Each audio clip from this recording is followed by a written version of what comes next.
Although this House committee is investigating the attempted insurrection on January 6th of last year, really what they were focused on today was what happened on the election day, election night in 2020, and what did Donald Trump know and what was he told by his most senior aides in regards to his election loss.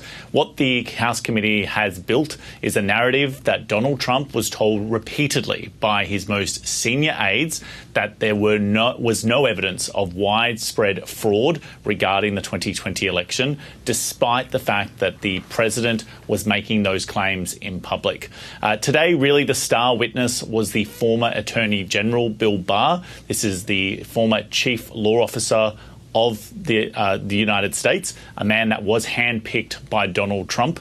And the evidence from Mr. Barr was damning. He said he had repeatedly told the president that there was no evidence that he could see of widespread election fraud, used quite colourful language to describe the situation. But he also said that he started to become concerned that Donald Trump was no longer willing to actually listen to his advice and that he seemed to have become delusional with respect to the election result. On the other hand, when I went into this and would, tell him how crazy some of these allegations were, there was never an indication of interest in what the actual facts were. My opinion then and my opinion now is that the election was not stolen by fraud.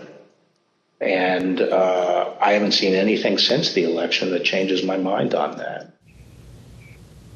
The House committee has made clear that they believe that the so-called big lie that Donald Trump was pushing out, particularly to his supporters, is what was really the fuel that led to the attempted insurrection at the Capitol last year. They said that by pushing the big lie that the election had been stolen from him, not only was Donald Trump imploring his supporters to actually carry out this act, but he was also asking for fundraising, led to a lot of money being filling the coffers of the Republican Party. But perhaps the most damning aspect of this entire House committee session today was that these were people who we heard from, senior aides, that should be in Donald Trump's camp. These aren't his Democratic rivals. This was his Attorney General arguing. There were Republican scrutineers from Pennsylvania who were again arguing that there was no evidence for what Donald Trump was claiming was an electoral fraud in that state, or his senior aides who were telling him that he should be claiming victory.